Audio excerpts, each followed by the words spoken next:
Hi friends, అందరూ ఎలా ఉన్నారు? ఇప్పుడు ఏంటంటే మేము చాలా రోజులైంది హైదరాబాద్ అయితే వెళ్ళి. రీసెంట్గా ఒక పని మీద హైదరాబాద్ అయితే వెళ్ళాము. అక్కడ మార్నింగ్ అవ్వాల్సిన పని యాక్చువల్గా ఈవినింగ్ దాకా టైం పట్టింది. సో ఈ టైంలో ఏం చేయాలి అని ఆలోచించుకుంటుంటే మాకు గుర్తొచ్చింది ఏంటంటే, ఒక 7-8 ఇయర్స్ బ్యాక్ వెళ్ళాము జూకి.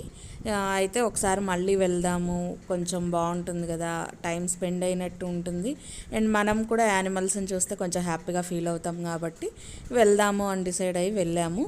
అయితే ఫస్ట్ నుంచి లాస్ట్ వరకు నడుచుకుంటూ వెళ్ళాలంటే కష్టం. సో ఇలాగైతే మేము వెహికల్లో వెళ్దాము, కొంచెం దూరం సేవ్ అవుతుంది అని వీళ్ళు పాయింట్ టు పాయింట్ స్టాప్స్ అనేవి పెట్టారనమాట. అంటే 1 కిలోమీటర్ మందం వీళ్ళు తీసుకొని వెళ్తే 2 కిలోమీటర్స్ మందం మనం నడుచుకుంటూ వెళ్ళి అక్కడ నియర్లో ఉండే యానిమల్స్ని వాటిని చూస్తూ, బర్డ్స్ని, యానిమల్స్ని, అలానే స్నేక్స్ని, ఇలాంటివి డిఫరెంట్ వాటిని చూసుకుంటూ ఇక నడుచుకుంటూ వెళ్ళిన తర్వాత మళ్ళీ ఒక పాయింట్ వస్తుంది. అప్పుడు మళ్ళీ వెహికల్ ఎక్కి ఇంకొక 1 కిలోమీటర్ అయితే ముందుకు వెళ్ళిపోవచ్చు అనమాట. సో వీళ్ళు తీసుకొచ్చే 1 కిలోమీటర్లో ఏమీ ఉండవు, ఓన్లీ ప్లేస్ అనమాట. ఇంకా నడవడం అంతసేపు అంటే కష్టం కదా మనం, అందుకోసం అని చెప్పేసి మేము అలా మనీ అయితే పెట్టామన్నమాట. అయితే ఈసారి నాకు జూలో చాలా విచిత్రంగా అనిపించింది ఏంటి అంటే, ఇంతకుముందు బాగుండేది, అంటే కవర్లు లోపలికి తీసుకెళ్ళనిచ్చేవారు కాదు, కానీ వాటర్ బాటిల్స్ అయినా ఏదైనా కొంచెం లోపలికి ఎలో ఉండేది, ఫుడ్ అయినా ఏదైనా. సో ఈసారి అట్లా ఎలో అనేది, అంటే ఇంటి నుంచి తెచ్చిన పార్సిల్ తప్పించి వేరే డిఫరెంట్ ఏమీ కూడా తీసుకెళ్ళనివ్వట్లేరు. సేమ్ టైం అసలు మనీ కట్టే దగ్గర కూడా చాలా డిఫరెన్సెస్ అయితే వచ్చినాయి. స్టార్టింగ్లో అసలు మనీ తీసుకోలేదండి, క్యాష్ ఎలో లేదంట. కేవలం ఎంట్రన్స్ ఫీ ఉంటుంది కదా, ఓన్లీ ఫోన్పే త్రూనే మనం పే చేయాల్సి వస్తుంది. క్యాష్ అనేది వాళ్ళు తీసుకోవడం లేదు. ఫోన్పే చేసిన తర్వాత మళ్ళీ కొంచెం ముందుకు వచ్చి, అంటే మనం ఏంటంటే చేతిలో క్యాష్ ఉంటుంది కదా లాంగ్ జర్నీకి వెళ్ళినప్పుడు, ఎందుకైనా సేఫ్ సైడ్ అని చెప్పి క్యాష్ అయితే మేము ఉంచుకున్నాము. బట్ ఫోన్పేనే అనేసరికి ఫోన్పే నుంచి ఎంట్రన్స్ ఫీ అయితే పే చేసాము. బట్ ఫోన్పే లేని వాళ్ళు అయితే అక్కడ ప్రాబ్లంలో అయితే పడిపోతారనమాట. సో చూసుకొని వెళ్ళండి. ఫోన్పే నుంచో లేకపోతే గూగుల్ పే ఏదైనా ఆన్లైన్ పేమెంట్ అనమాట. ఇంకా ఆ తర్వాత మేము అది పే చేసిన తర్వాత లోపలికైతే వచ్చాము. ఫస్ట్ వచ్చేసరికి ఈ బర్డ్స్ దగ్గరికి వచ్చేసామన్నమాట. అసలు ఒకప్పటికి ఇప్పటికీ ఎంత తేడా ఉందంటే, అసలు అప్పుడు చూసిన తర్వాత మళ్ళీ వెళ్ళాలనిపించేది. బట్ ఇప్పుడు ఒక్కసారి చూసిన తర్వాత లైఫ్లో వెళ్ళకూడదు అనిపించింది. ఎందుకు అలా అనిపించిందంటే, ఈ వీడియో మొత్తం మీరు చూసినట్లయితే మీకు క్లారిటీగా అర్థమవుతుందన్నమాట. సో ఇక్కడ అసలు బర్డ్స్ ఒకప్పుడు అండి ఎన్ని రకాలంటే అసలు చాలా ఎక్కువ ఉండేవి బర్డ్స్, అలానే రకరకాలు ఉండేవి. కొన్ని ప్లేసెస్లో అయితే బర్డ్స్ పేర్లు పెట్టారు తప్పించి అక్కడ బర్డ్స్ అనేవి కనిపించడం తగ్గిపోయాయి అనమాట. ఉన్న 4-5 కూడా అసలు వాటికి హుషారు అనేదే లేదు. నిజంగా ఏంటో డల్గా ఒక రకంగా, పాపం అవి బతకాలా వద్దా అన్నంత విధంగా ఒక రకంగా ఉన్నాయన్నమాట. సో ఇక్కడ నేను వచ్చేసి ప్రతి బర్డ్ పేరు నేను చెప్పలేను కాబట్టి నేను ఫస్ట్ వీడియో స్టార్టింగ్లోనే అక్కడ బోర్డు అయితే చూపిస్తున్నాను, మీకు బర్డ్ పేరు ఐడియాకి వస్తుంది అని చెప్పేసి. సో నేను కంపల్సరీ బోర్డు అయితే చూపిస్తున్నాను అనమాట. తర్వాతే మీకు బర్డ్ని చూపిస్తున్నాను. కొన్ని దూరంగా లోపల ఎక్కడో పడుకొని ఉన్నాయి, కొన్ని అలా వాలిపోయి ఉన్నాయి. సో అవి ఎనర్జీగా అయితే నాకు కనిపించలేదండి, చాలా డల్గా అయితే కనిపించాయి. సో కనీసం ఈ మాత్రమైనా మనం సేవ్ చేసుకొని పెట్టుకుంటే ఫ్యూచర్లో మనకి ఎప్పుడైనా కొంచెం ఇలాంటి బర్డ్స్ చూడాలన్నా మనం ఒక వీడియో చూసామంటే మనకు అర్థమైపోతుందని నేనైతే ఇలాగా వీడియో అయితే షూట్ చేసుకున్నాను అనమాట.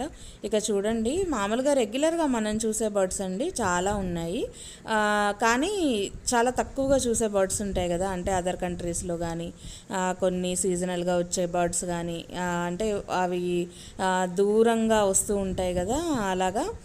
సో అలాంటి బర్డ్స్ కానీ అవి చాలా తక్కువ కనిపించాయండి. అసలు కొన్ని అయితే లేవు, నిజానికి అవి ఓన్లీ రూమ్ అయితే ఉంది, బట్ లోపల బర్డ్ అనేది కనిపించలేదు. ఎంత డిఫరెన్సెస్ ఉందంటే మీకు ఈ వీడియో మొత్తం చూస్తే మీకు క్లియర్గా అర్థమవుతుంది అనమాట. ఒకప్పుడు మేము చూసాము ఖడ్గమృగాలని, పులుల్ని, సింహాల్ని, అలానే చింపాంజీలని ఎన్నో చూసామన్నమాట. సో ఒక చింపాంజీ ఉంటుందండి, మా మ్యారేజ్ అయిన కొత్తలో మేము జూకి వెళ్ళినప్పుడైతే ఆ చింపాంజీ పేరు నాకు ఇప్పటికీ గుర్తనమాట, ఒరాంగుటాన్ ఆ చింపాంజీ పేరు. సో అది ఎలా ఉందంటే, మేము వెరీ స్టార్టింగ్లో పోయినప్పుడు అది గార్డెన్లో పడుకొని కాలు మీద కాలేసుకొని 2 చేతులు దాని తల కింద పెట్టుకొని స్కైకి వెళ్ళి చూస్తూ ఆలోచిస్తూ ఉందన్నమాట. అంటే ఫ్యామిలీ బర్డెన్ ఎలా మోయాలి, లేకపోతే ఇప్పుడు ఎక్కువగా వీడియోస్ వస్తున్నాయి, మీరు చూసే ఉంటారు. సో చింపాంజీల మీద, డాగ్స్ మీద, అలానే ప్యారెట్స్ మీద రకరకాలుగా కామెంట్స్, అంటే అవి కామెంట్ చేస్తున్నట్టుగా ఎలా మనం ఫ్యామిలీని మొయ్యాలి, ఎలా ఫీజులు కట్టాలి, సో ఇలాంటివి వస్తున్నాయి కదా. సో నాకు అదే ఫీలింగ్ అప్పట్లోనే వచ్చిందండి దాన్ని చూస్తే. ఎందుకంటే జనరల్గా మనమే ఆలోచిస్తుంటాము, రెండు చేతులు తల కింద పెట్టుకొని మనం ఏదో ఆకాశంలో చూస్తూ మనకున్న సమస్యల గురించి ఆలోచిస్తూ ఉంటాము. సో అది కూడా అలా ఆలోచించేసరికి నేను ఇప్పటిదాకా దాని పేరు కానీ ఒరాంగుటాన్ని కానీ అస్సలు మర్చిపోలేదనమాట. మా ఫ్యామిలీ మొత్తం మర్చిపోలేదు. నిజానికి నేను అసలు ఆ ఒరాంగుటాన్ని చూడటానికే వెళ్ళాను. బట్ అది చనిపోయేసి ఒక 4 to 5 years అయితే అయిందంట. నాకు చాలా బాధ అనిపించింది అక్కడ వాళ్ళని అడిగితే. సరే పోనీ మిగతాయి ఉండాలి కదా అంటే లేదు, దాంతోపాటు ఇంకొకటి ఉండేది, ఎప్పుడైతే ఒరాంగుటాన్ చనిపోయిందో ఆ తర్వాత మిగతా ఉన్న ఒకటి గుండె పగిలినట్టుందో లేకపోతే మరి ఏమైందో తెలియదండి, అది కూడా చనిపోయింది అనేసి చెప్పారనమాట. అసలు నిజంగా నాకు చాలా బాధ అనిపించింది. కొన్ని చూడలేదండి అసలు, సింహాన్ని కానీ, ఏనుగులు కానీ, ఆ తర్వాత చింపాంజీలను కానీ అసలు ఎందుకు ఇంత తగ్గించారో నాకైతే అర్థం కాలే. నాకు అనిపించింది ఓవరాల్గా లాస్ట్కి వచ్చిన తర్వాత అనవసరంగా టైం స్పెండ్ చేయాలంటే పార్కుకు పోయినా అయిపోయేదేమో, ఇక జూకి వచ్చేసాను, అసలు చూడాల్సినవి పక్కన పెట్టేసి ఏందేందో అంతా అసలు బాలేదు అని చెప్పేసి అనుకున్నాను. కాకపోతే ఏంటంటే ఇక్కడికి రావడం వల్ల నాకు తెలిసి వచ్చింది ఏంటంటే ఇంకోసారి ఎప్పుడు కూడా రావద్దు అనే విషయం అయితే తెలిసి వచ్చిందనమాట. సో ఇక్కడ మీరు చూస్తున్నారు కదా, బర్డ్స్లో కూడా చాలా రకాలైతే ఉన్నాయి. సో ఇవి నేనేంటంటే ముందు కూడా మనకి ఎప్పుడైనా చూడాలనిపిస్తే ఈ కొన్ని పక్షులు, లేకపోతే నేను తీసిన ఈ కొంచెం సీనరీస్ చూడడానికన్నా ఉంటుంది అనేసి నేను ఆ ఉద్దేశంతో నేను ప్రతిదీ కూడా ఎక్కువ టైం పెట్టలేదు బర్డ్ని చూపించడానికి. సెకండ్స్లో మాత్రమే బర్డ్ని చూపించేసి మళ్ళీ వెంటనే వేరే బర్డ్ని చూపిస్తూ ఉన్నాను అనమాట. ఇలా చూయించుకుంటూ దాదాపు 2 గంటలు కంటిన్యూగా వీడియో చేసుకుంటూ నిదానంగా నడుచుకుంటూ వెహికల్ మీద వెళ్తూ దాదాపు 2-3 గంటలు స్పెండ్ చేసేసరికి ఇక కాళ్ళండి విపరీతంగా లాగేశాయి. అంటే ఇంట్లో ఉంటాం కానీ నడవడం అది అలవాటు ఉండదు కదా, ఎక్కువసేపు నడవడం అనేది ఉండదు కదా. ఇంకా సో అట్లా ఎక్కువసేపు నడిచేసరికి కాళ్ళు అయితే బాగా నొప్పి అయితే వచ్చేసాయి. అండ్ మా అదృష్టం ఏంటంటే ఎండ మరీ ఎక్కువగా అయితే లేదు, మామూలుగా ఉంది. అండ్ వాటిని చూసేటప్పుడు కూడా కాసేపు వర్షం అయితే పడిందండి, ఇక ఇంకా చల్లబడింది వాతావరణం అయితే. సో అంత ఇబ్బంది అయితే అనిపించలేదు. సో ఇక్కడ ఒకటి ఫుడ్ కోర్ట్ అయితే ఉందండి, ఇంకా అన్ని రకాల ఫ్రైడ్ రైస్లే ఉన్నాయి అక్కడ, అలానే దమ్ బిర్యానీ ఉంది. అండ్ నేనైతే ప్రజెంట్ కోక్ అయితే తీసుకున్నాను. ఇంకా వేరేవి ఏమి తినాలి అని నాకు అనిపించలేదు, ఎందుకంటే మీరు అక్కడ గ్లాస్ లోపల చూసినట్టయితే ఈగలు ఉన్నాయండి. ఇంకా ఈగలు ఉంటే అస్సలు నాకు మనసు ఒప్పలేదు కొంచెం కూడా తినడానికి, ఇంకా అసలు ఏం తీసుకోలేదు. ఆ తర్వాత బయటకు వచ్చిన తర్వాత నేను కోక్ తీసుకున్నాను, మా హస్బెండ్ ఏమో ఐస్ కోలా తీసుకున్నారు. ఇందులో వచ్చేసి ఆరెంజ్ గ్రేప్ మిక్స్ చేయించారండి. అయితే నేను అనుకున్నాను ఆరెంజ్ గ్రేప్ 2 మిక్స్ చేయిస్తే టేస్ట్ ఏముంటుందో, బాగుంటుందో బాగోదో అని అనుకున్నాను. ఆయన ఒకసారి ట్రై చెయ్యి అని అన్నారు. అయితే నాకు కోక్ పక్కన పెట్టేసి నేను ఐస్ కోలా అయితే ట్రై చేశాను. బట్ నిజం చెప్పాలి కానీ చాలా బాగుందండి, ఆ 2 మిక్స్ చేస్తే డిఫరెంట్ టేస్ట్ అయితే వచ్చింది. అండ్ నేను చాలా వరకు నేనే తినేసానని చెప్పొచ్చు. ఈలోపు ఇంకొకటి ఏం జరిగిందంటే మా ప్రాణానికి అక్కడ మీరు చూసినట్టయితే ఈగలు, కందిరీగలు అవి ఎక్కువగా ఉన్నాయి ఆ ఏరియాలో. సో ఈ యువతల నేను ఇది ఐస్ కోలా కొంచెం తినేలోపు అక్కడ ఉన్న నా కోక్లో అయితే ఈగ పడిపోయింది. ఇక మొత్తం పారబోసేసాను అనమాట, వేస్ట్ అయిపోయింది నిజంగా. 50 రూపీస్ ఏమో ఛార్జ్ చేశారు. ఇంకా అందులో ఈగ పడేసరికి అసలు ఇంకేం చేస్తాం, మొత్తం పారపోసేసాను. ఆ వేస్ట్ అనిపించింది అక్కడ తినడానికి సరిగ్గా లేదు. అండ్ ఆ ఫుడ్ ఆ గ్లాస్ లోపల కూడా ఈగలు తిరుగుతూ ఉన్నాయి. కనీసం డ్రింక్స్ తెచ్చుకుందామా అంటే డ్రింక్స్కి కూడా అదే పరిస్థితి, తినడానికైతే ఫ్రీగా లేదండి. ఇళ్ళల్లోంచి తెచ్చుకుంటే మాత్రం ఎక్కడో చెట్టు కింద కూర్చొని ప్రశాంతంగా తినేయచ్చు. ఇక్కడ చూపించాను కదా, ఇందాక చెప్పాను కదా టైగర్ గురించి ఎలా అరుస్తుందో మనుషుల మీదని, ఇంకా అసలు మామూలుగా లేదండి. దాన్ని కనుక వదిలేస్తే ఒక 4గురిని చంపేసేలాగా అయితే ఉంది, అంత కోపంగా తిరుగుతుందనమాట. మేమందరం మనుషులను చాలామందిని చుట్టూ ఉన్నాము, మేము అరుస్తున్నామన్నమాట అది దగ్గరికి వచ్చేసరికి హ్యాపీనెస్తో. సో దానికి మాత్రం చాలా కోపం అయితే వచ్చేసింది. అక్కడికి వచ్చి ఒకేసారి గట్టిగా అరుస్తుంది అనమాట. ఇంకా అటు నుంచి ఇటు నుంచి అటు చాలా విచిత్రంగా తిరిగిందండి. నిజంగా అసలు భలే అనిపించింది నాకైతే. ఇక ఇక్కడ చూడండి, అటువైపు అంటే మా పక్కన ఉన్న వాళ్ళని చూసి అయితే అది ఒక్క నిమిషం మరిచేసింది అనమాట గట్టిగా. ఇంకా ఆ తర్వాత మేము వరుసగా ఇంకా అన్నీ చూసుకుంటూ వెళ్ళిపోయాము. బట్ బాగా ఎంజాయ్ చేసింది అయితే ఈ ప్లేసే అండి. ఎందుకంటే మమ్మల్ని నిజంగా పులి అలా అరిచేసరికి కొంచెం ఫ్రెష్ అయితే అయిపోయాం అనమాట. ఏంటి ఇలా అరుస్తుంది అని కొంచెం మంచిగా అనిపించింది. ఆ తర్వాత మిగతా అన్నీ కూడా సైలెంట్గా ఉన్నాయి. ఆ పార్క్ మొత్తంలో కొద్దిగా యాక్టివ్ ఉందంటే ఈ పులి మాత్రం యాక్టివ్గా ఉందనుకోవాలి. మిగతా అన్నీ కూడా డల్గా ఇంకా లోపలే ఉంటూ బయటికి రాకుండా, యాక్చువల్గా సమ్మర్లో ఉంటాయండి అలాగా. అంటే వాటికి ఉండే చల్లటి ప్రదేశంలోనే పడుకొని ఉండడం, నీళ్ళల్లోనే ఉండడం, బయటికి రాకపోవడం, సమ్మర్లో ఉండే వేడిని తట్టుకోలేక అలా లోపలే ఉండిపోయేవి. కానీ ఇప్పుడు రైనీ సీజన్ వచ్చినా, వర్షం పడ్డా, వాతావరణం ఇంత చల్లగా ఉన్నా అసలు బయటికి రావట్లేవండి. ఒక రకమైన డల్నెస్ వాటికైతే వచ్చింది. ఇంకొక మాట ఏంటంటే ఈ పార్క్ని షిఫ్ట్ చేస్తున్నారు, అంటే ఇక్కడ తీసేస్తున్నారు, వేరే దగ్గర ఎక్కడో పెడుతున్నారు అని అయితే నేను విన్నానండి. సో దానివల్ల ఏమో నిజంగా ఏవి కూడా అక్కడ లేవు. మరి వాటిని షిఫ్ట్ చేశారో ఏమో, చాలా సైలెంట్గా కనిపించింది. ఇక మళ్ళీ వెహికల్ అయితే ఎక్కి మళ్ళీ కొంచెం దూరం ముందుకైతే వచ్చానండి. ఎంత వచ్చినా సగం చూసేసరికి మాకైతే సరిపోయింది నిజంగా. ఎక్కడ ఏవి కనిపించట్లేవు.